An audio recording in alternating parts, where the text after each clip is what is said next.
I'm Hugh Tinney. I'm a pianist in the Royal Irish Academy of Music, and I'm involved in a Messiaen project which is taking place very shortly.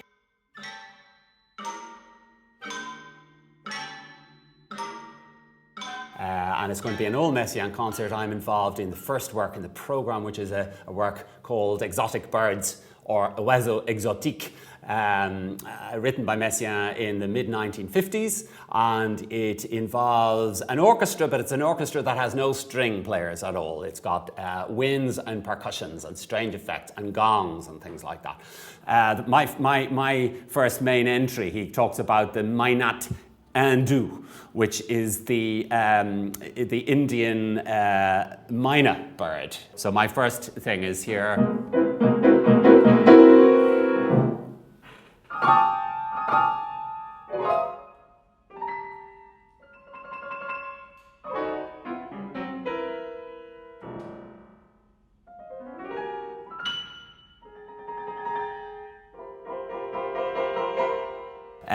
There's a thing called the Grive de Bois from America. So the Grive de Bois is the wood thrush.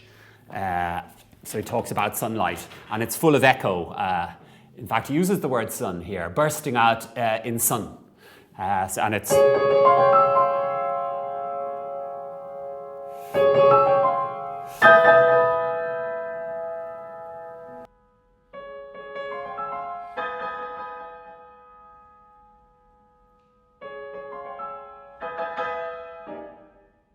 and so forth. So as you can hear, it's like bathing in sunlight. Hence the long pedals he talks about, and he says you must let the sounds vibrate. So there are these pauses where you just hear the sound, resonating.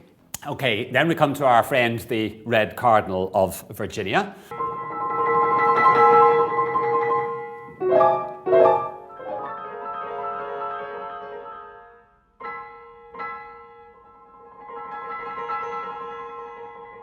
He has a similar cadenza over the page, same bird, so this is his second go, as it were.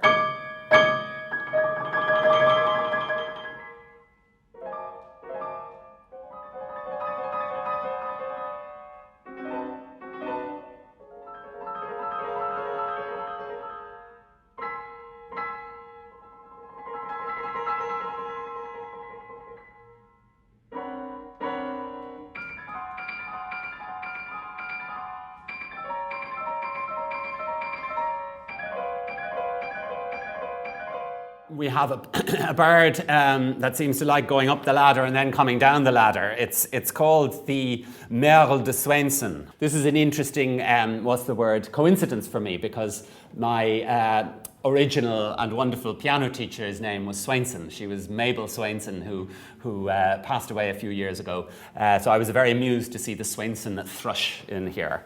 As I say, it's a bit like snakes and ladders.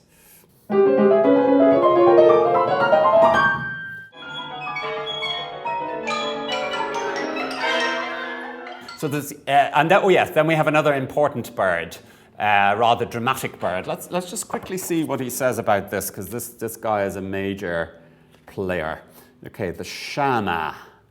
Bluish black with orange stomach, long black and white cross-striped tail is found in India.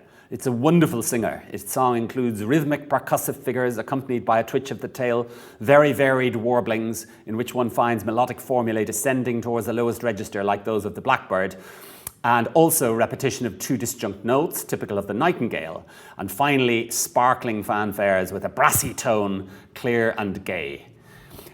So this is the Indian shama here. It goes kind of like this.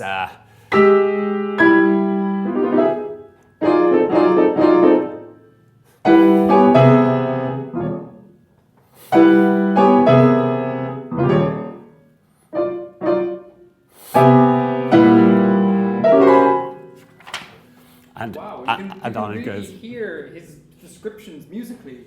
You can. He really realises them very, very well. You can. And one of the interesting things to me also is that amidst all the bird song, with this particular bird, the music does seem to be circling around E major, circling around the key of here, even though he never quite hits it. And it's particularly evident later on. When this comes back again, we have this going on, and then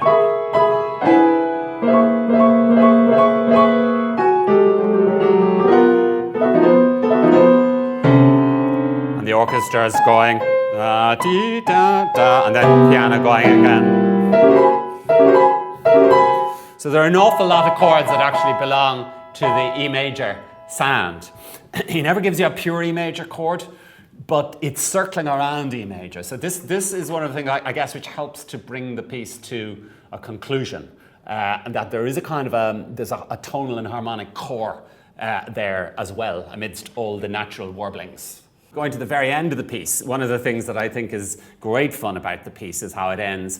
And the title of the bird involved is the Himalayan garrulax, or otherwise called the white-crested laughing thrush.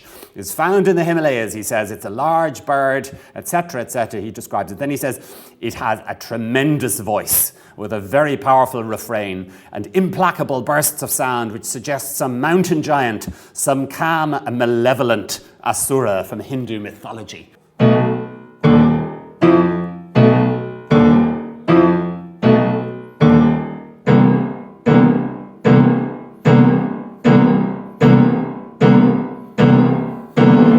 And it goes on doing just that same chord for about another 15 goes, and then the piece stops.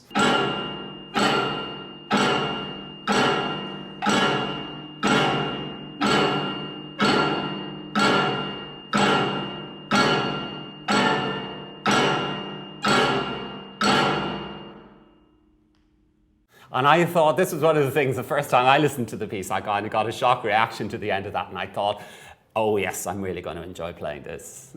In a simplistic form, this piece is literally a collection of bird calls, one after another. Indeed. Essentially, it is just a collection of birds. And indeed, he had done that on a grander scale with his piano set of pieces called the Catalogue of the Birds, which extended to a number of volumes.